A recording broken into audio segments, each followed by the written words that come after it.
For about a year, I have used a habit tracker. So today I thought I'd just share a short video about what a habit tracker kind of looks like and why I think it would benefit you. Prior to using a habit tracker, I'd kind of just think of tasks to do, and I'd do them half the time I wouldn't. Um, then every day or most days I would have a piece of paper and I just write to-do list, and I'd kind of check that off. And I noticed when I did a to-do list each day, I had more success. And then obviously I read quite a few studies that showed that people who write down their goals, they're more likely to achieve them, and when they write a task list. And made sense because when I wrote that down, I felt a sense of accountability. And when I ticked something off that task list, it made me feel quite good about what I did, and I guess that kind of continued, and it built momentum to tick off the next task, and so on and so forth. Things really changed when I started using a habit tracker. In a habit tracker, you'd have the dates in one down column, and then on the x-axis, or the horizontal column, or the row, you'd have the habits. So I wanted to share what my habit tracker kind of looked like.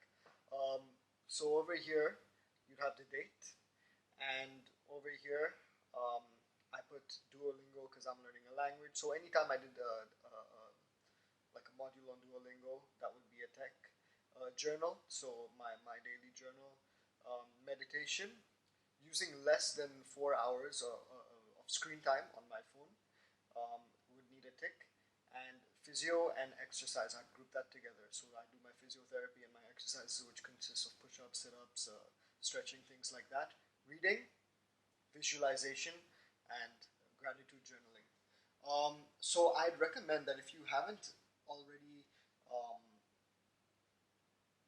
kind of started using a habit tracker, I'd highly recommend you try it out and see how it goes for at least a couple weeks.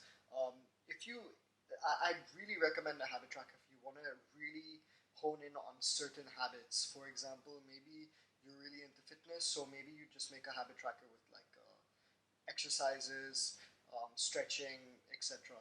Um, Habit trackers can be really tough if you set the bar really high, but I'd recommend just to start simple. If it's something like reading, as one of the aspects, even if you read a page, just tick it off. Just have those small wins, because you kind of want to encourage yourself to keep at it. And ultimately, consistency is key in this. Um, I'd recommend just maybe start with maybe two or three aspects, and then once you see that there's momentum building and you see some consistency, then slowly build up the columns and add other things. I started with I think Duolingo, physiotherapy, and reading, and then I build that gradually, and you kind of get into the rhythm of things, and you kind of understand how the habits kind of fit into your daily schedule. Um, One thing that's great about the habit tracker is that if you just look at it, like after a few weeks, you kind of get a general trend of where most of the ticks are, where most of the X's are. You can see over here, almost all of them are ticks, except yeah, I had ticks everywhere except for the less than 4 hours of screen time. There were some times where I fell short of that, and that didn't lead to a tick. Now, however, I use a habit tracker on Notion, and on is it called Notion? Yeah, that the website, that platform, and over there, what's really cool is that I feel like it's a bit faster, um, and I just click add date and it just adds a whole new column, and this row is always the same, and at the bottom it shows the percentage ticked. So if you really want to hone in on exactly which areas you might be lacking in, it'll even give you a numerical um, kind of result. So this is basically my take on habit trackers, why I think it would be beneficial, and I hope you find it relevant. I think that when you are able to just tick off something um, in your day, I really feel like it builds momentum, and there's nothing quite as satisfying as ticking off something on your to-do list. In this case, a habit tracker for things that you want to really embed into your day-to-day activities. I hope this was helpful for you.